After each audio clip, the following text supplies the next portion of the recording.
It may seem incredible, but going to the movies in the 17th century looked like this. Through this black box, one by one, the viewers could stare at the optical effects. It wasn't a comfortable experience, not even for the owners. Era molto scomodo. It was very uncomfortable for the owner to transport such a complicated instrument. Sometimes it was even necessary to have animals or a wagon to move it. It was during that time that a German Jesuit called Athanasius Kircher was developing a new invention in Rome. His machine would allow missionaries to show their message in a very unique way. It was called the magic lantern. The object was able to project and expand drawings and paintings as if they were slides. It also had a very important advantage: it was easy to carry. In realtà, la lanterna magica invece... Actually, the magic lantern allowed an outdoor screening of films. And that way, many people, hundreds actually, could attend the show and take part in the joy and the wonder of cinema. The magic lantern wasn't used only to evangelize. It was also an important tool for teaching and entertaining.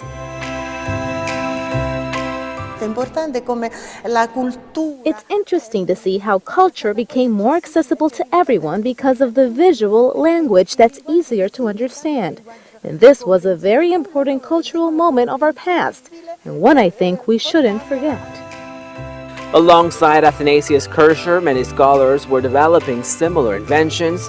However, the magic lantern is attributed to the Jesuit because he described perfectly each of its parts in his book Ars Magna Lucis et Umbrae. Delia and his husband Gaetano share the same passion for the beginning of cinema. They organized his exhibit at the Museo Nazionale Etrusco in Rome. The reason? A strong belief that in spreading the life and work of researchers like Kircher, they can untangle the mystery of the dream factory we now call cinema, an art that ties its origins to the apostolic mission of the Jesuits.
There was a writer that wrote a movie called The Island of Dr. Moreau. His name is Richard Stanley, and he says, I guess one could see the whole mass media as it stands today as some sort of extension of Gnostic faith. Maybe cinema itself is acting as some kind of hand in the apocalypse. Interesting, somebody that is involved in the industry would say, yeah, maybe it has a part in this whole end time thing. Pleasantville is another movie that is hugely Gnostic and celebrating humanism and flipping things upside down and on its back. There's a place where life is simple. People are perfect. And everything is black and white. Honey, I'm home. It's a place that's as far from reality as we can imagine. How about some marshmallow rice squares? Those are swell. But maybe it's a lot closer Let me see that. than we think. What happened? I'm not sure. Look at me! I'm pasty! Morning, kids. Better get a move on or you'll be late for school. I put blueberries in them just the way you like. We're in Pleasantville? No! We're supposed to be in school. We're supposed to be in color? What's all the commotion? Who's that? I didn't think you'd want to come here until we've been pinned for a little while. You can pin me anytime you want to. Or maybe I should just pin you. She's a fine young woman. She would never do anything for us to be concerned about. From the creator of Big and Dave. What are you doing to these people? You can't do this to them. You're messing with their whole universe. Maybe it needs to be messed with, David. Comes a story about the loss of innocence. I brought you something from the library. Gee whiz. And the power of change. What's outside of Pleasantville? There's some places where the road keeps going.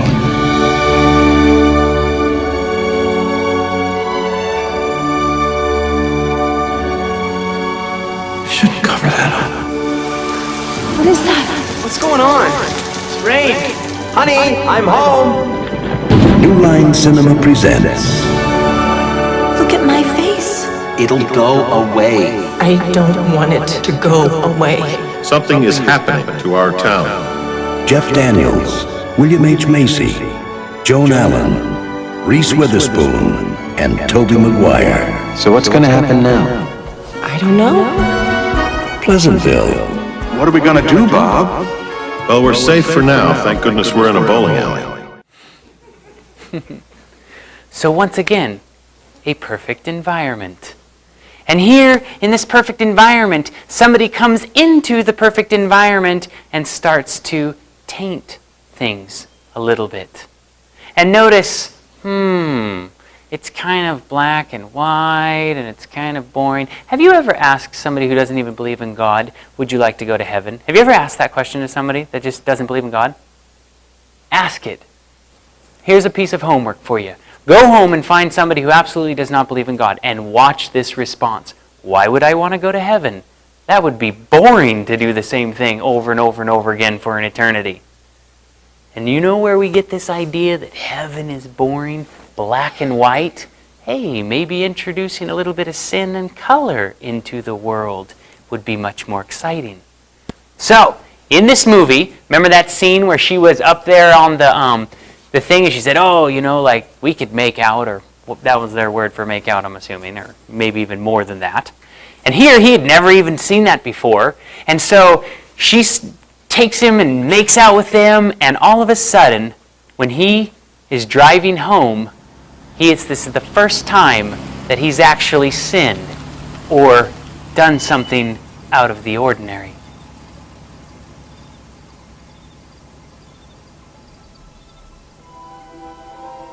And he starts to see a little bit of color in the world.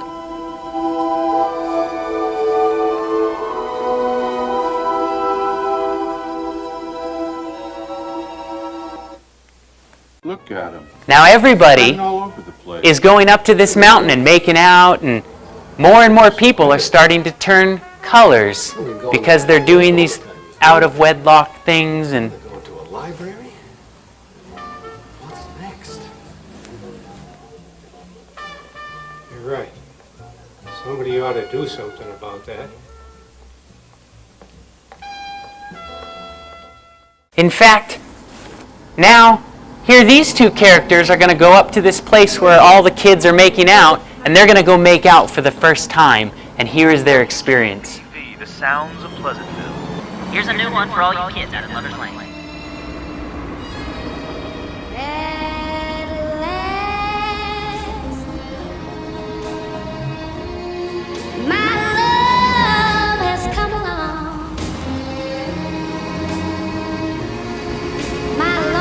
Wow. Are over. And life is like a song. Oh yeah, yeah, at last. You know, doesn't Satan always make sin look good? I often wonder, what did that fruit look like on that tree? Was it just this beaming, amazing things? Because if it didn't look as good as the tree of life, why would she ever have walked by it? Satan has this incredible ability to put goggles over our eyes, to make us think that the grass is greener on the other side. If we just had this, we would be happy. If we just had that. But I always like to equate it to the health thing. Everybody likes pizza and ice cream, right? Go eat a bunch of pizza and ice cream your whole life and see how it makes you feel. Go eat a bunch of fruits and vegetables and see how it makes you feel. Sin is always going to look good, taste good right off the bat. But down the road, the effects get worse and worse. Do you want some berries? Huh? Some berries. I picked them myself. Really? Yeah, there's lots of stuff. Like what? Here, I'll show you. Here.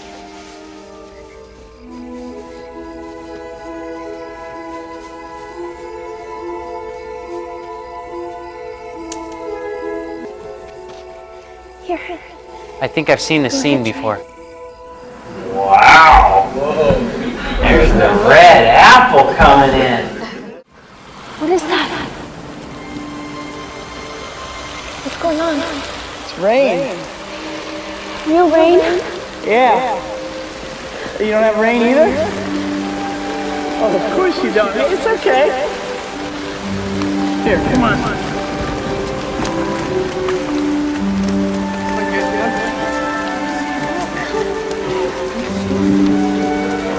What's going on? It's rain. It's okay, it's fine.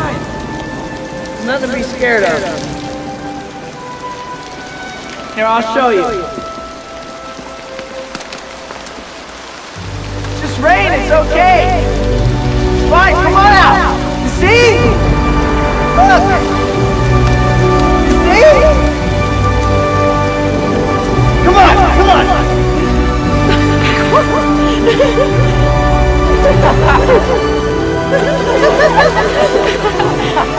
know what I always think about when I see that scene?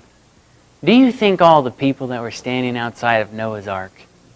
Rain! It's just a little rain! And then what happens? Symbolism in the movies is what drives them. So when you start to see these kind of things and these ideas that are starting to be pushed out there, what is that doing to what we believe? It's just a little sin. We can handle this, right? Come on, we've made it this far. We can figure out some way to make this whole thing work. I didn't do anything wrong. Oh, no? Let me show you something. Go on, try it. Boom! Right there! What do you call that, huh? You know, you don't deserve this place. You don't deserve to live in this paradise. Where's the remote control I gave you? Why? Because you're coming home, you little twerp, and I'm going to put this place back the way it was. Once again, how are they portraying God? As this angry, cynical person. And that he's just there to control you and this and that. These are thoughts and things that they constantly are throwing at us. The mother here, she actually left her husband. And she cheated on her husband with the guy that owns the soda shop. That's how she turned color. So every time somebody actually sins in the movie, they start to turn color, okay? So the guy that owns the soda shop, what he does is he paints a mural on the side of his soda shop of her completely naked. And nobody's ever seen a naked picture before. So all of a sudden these boys see her walking down the street and now they want to harass her and you'll see. Hey, where are you going in such a hurry? No, that's not real friendly. Yeah, let's see, she looks like a picture. Yeah, you want to be friendly, don't you? Yeah, come on. Let's show us what's under that nice blue dress. Yeah, come on! Hey, where are you going? There's nowhere to go over there. You know, that is a lovely shade of blue. Don't you think that's a lovely shade of blue?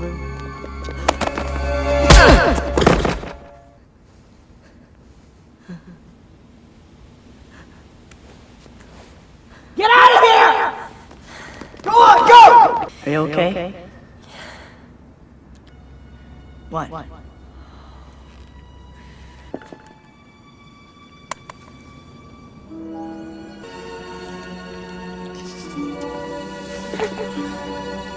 Oh, I'm so happy you sinned.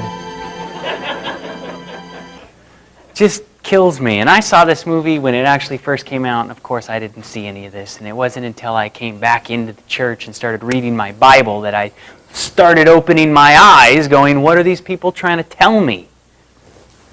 So, here we start to see that because of the violence is why he changed color. And I find it interesting that it wasn't because he ate the apple.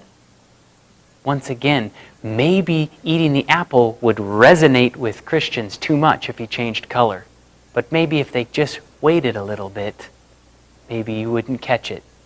So the next scene that I'm going to show you is when they're actually in a town meeting, because all these people are now starting to change color, and now the town's in an upheaval, and like, what do we do now? We have all this mixture of people that are colorful and people that are not. So they're holding a town meeting, a judgment meeting. What to do with the town or the race of people that are now colorful. I know you wanted to stay pleasant around here, but there are so many things that are so much better, like silly, or sexy, dangerous, or grief. Silly, sexy, dangerous, grief. That's better than pleasant? Doesn't she look pretty like that? Doesn't she look just as beautiful as the first time you met her? You really want her back the way she was? Doesn't she look wonderful? Now, don't you wish you could tell her that?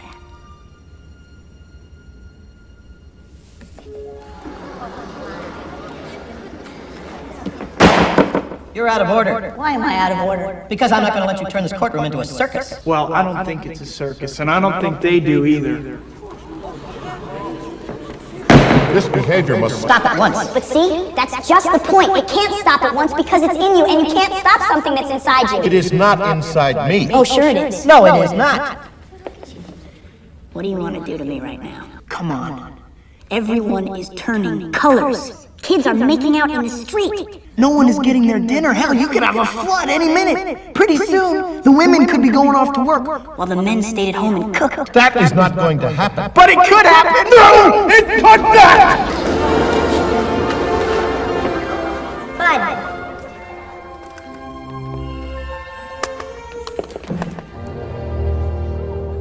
What if Satan would have gotten Christ to fall when he tempted him? What would he have done? He would have pulled out a mirror and he said, "You're just like me. You're colorful just like me."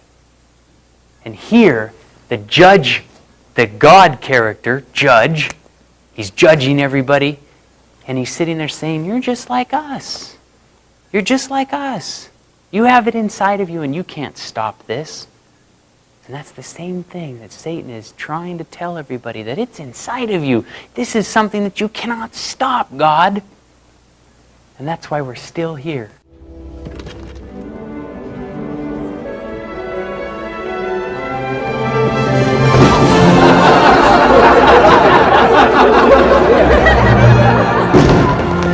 Hey, look at this.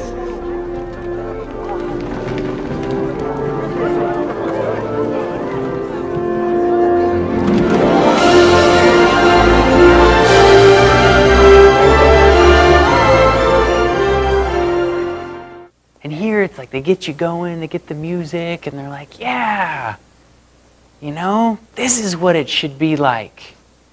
Once again, flipping the story of the Garden of Eden upside down. There was a movie that came out not too long ago called 300. And this movie was extremely popular with the youth age.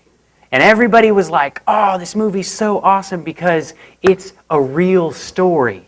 It's about real, events where these 300 Spartan people actually fought off these thousands of Persian armies and everything, and you know, it was this horrible, gory movie. Once again, I want to show you how they take the story of heaven and hell, God and Satan, and they flip it upside down. And they take the lead character, the character of the Spartans, and they actually, as the protagonist, I want to show you how he is the Luciferian character, and they make him the hero. Leonidas and Artaxerxes. Actually, you know Artaxerxes is in the Bible. You know that? He was a good guy. Artaxerxes was hugely responsible for actually rebuilding Jerusalem and rebuilding the temple. So I find it kind of interesting that they picked this Artaxerxes, and there's many different Artaxerxes, and there's many different Cyruses who he was the son of. And tonight we dine in hell, says Leonidas, and a god king must die. Do you know that God was called the King of Kings, Lord of Lords? And did you know that in this movie, this King Artaxerxes was called the King of Kings, Lord of Lords, hosts of hosts? They portray Artaxerxes as this really, really rich king who has ordained himself with gold and everything. And all Artaxerxes wants from Leonidas is for Leonidas to bow down and worship him.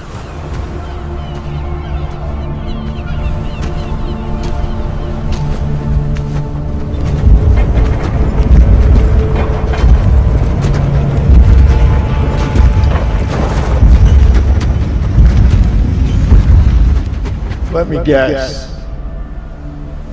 You must be Xerxes.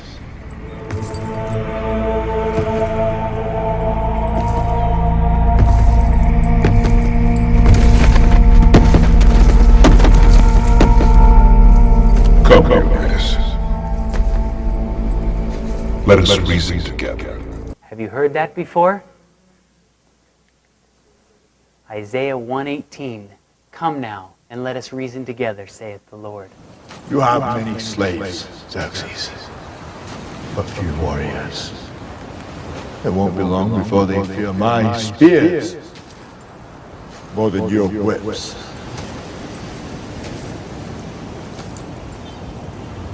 It's not the lash they fear. It is my divine power. That I'm a generous God. I can make you rich beyond all measure. I will make you warlord of all Greece. You will carry my battle standard to the heart of Europa. Your Athenian rivals will kneel at your feet. If you will but kneel at mine. You are generous, as you are divine, King of Kings. Such an offer only a madman would refuse. But the idea of kneeling, it's, you see, slaughtering all those men of yours has left a nasty crack in my leg, so kneeling will be hard. So here is somebody who doesn't want to bow down and worship him. Here is them fighting together. I find it really interesting that the people that are fighting on Artaxerxes' sides are called the immortals. Well, who do we know that fight with God that are known as immortals? People that live forever, angels. And so here they're fighting against him, and just listen to what they say about Artaxerxes. Immortals. They fail our king's test, and a man who fancies himself a god feels a very human chill crawl up his spine.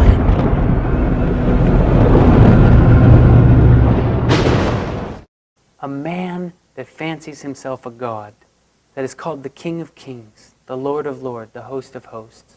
Who are they taking a stab at?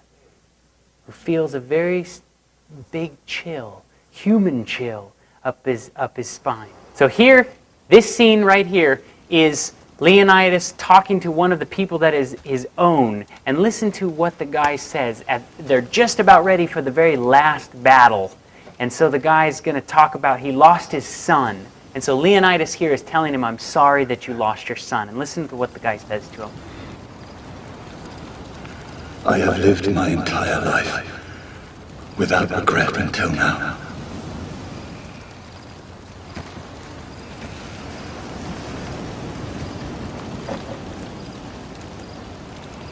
My heart is broken for your loss. Heart.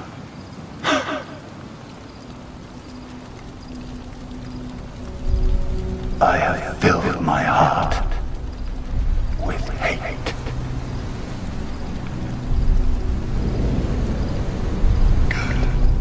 Filled my heart with hate. Good. You know how many kids watch these movies and idolize every single word that comes out of these people's mouths? And this is the hero, the protagonist, the person that they're voting for to win. And these thoughts and things are just being put into people's minds. Now there's a little hunchback character that enters into the scene, and all he wants to do is fight for the Spartans in this war. And he actually, Leonidas turns him down because he's a hunchback and he's not perfect and everything, and sends him away. I beg you, bold king, to permit me to redeem my father's name by serving you in combat. I am sorry, my friend. But not all of us were made to be soldiers. So the hunchback now goes to Artaxerxes and gives them the location of where they are and everything like this. And so he's actually going to like help out the other side. Embrace me as your king and as your god. Your joys will be endless. You will find I am kind. Unlike the cruel Leonidas who demanded that you stand. I require only that you kneel.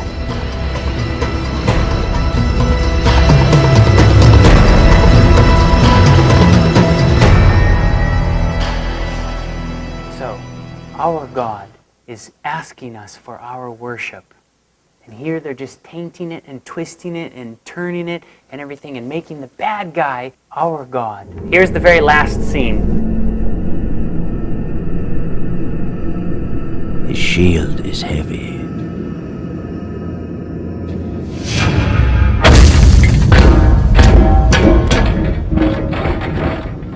Your spear?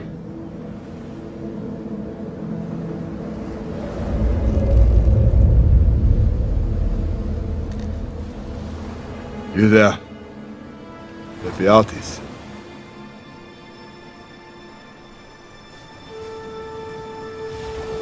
May you live forever. May you live forever for choosing that side. Once again, another reference that he will be part of the immortals. So in this scene right here, Artaxerxes is going to win. And all he wants is Leonidas to bow down and worship him. So this is what's happening. Now I want you guys to pull deep within your biblical knowledge and think about what scene is this going on in our Earth's history.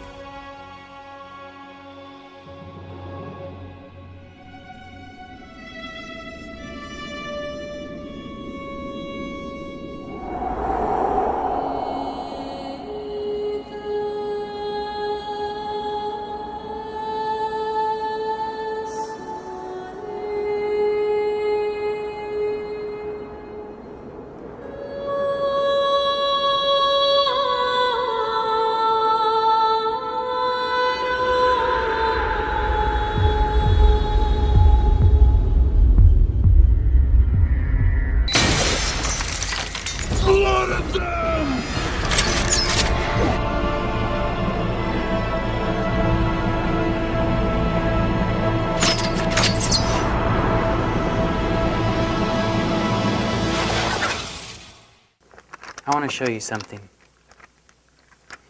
In Philippians 2, verse 10 and 11. That the name of Jesus, every knee should bow, and the things of heaven, and the things of earth, and the things under earth, that every tongue should confess that Jesus Christ is our Lord, to the glory of the Father.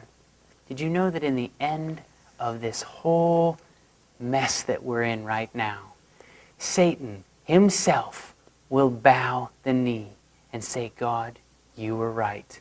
Every single tongue will say, I was the one that was wrong. You were the one that was right. And then what does Satan do? Revelation 20. And then Satan, when the 1,000 years are up, Satan will be loosed out of his prison, and they shall go to deceive the nations which are in the four corners of the earth, Gog and Magog, and gather them together to battle. The number of whom is the sand of the sea. And they went up on the breadth of the earth and encompassed around the camp of the saints about. And that beloved city, the fire came down from the God of heaven and devoured them. The final scene is Satan getting up from saying, God, you are right, fighting once more with everybody, and then fire comes down and consumes them. And that's what they're telling people. But yet, who do you think people watch these kind of movies and go, I want to be like that. I want to be on that side. And the whole rest of the movie, if you finish out, they're saying, like, you know, we want this spirit to live on in everybody. And then the last scene is them going to war with somebody else, and they're going on with the same spirit that Leonidas has. Who are you carrying all those bricks for, anyway? God? Is that it? God? Well, I tell you, let me give you a little inside information about God. God likes to watch. He's a prankster. Think about it. He gives man instincts.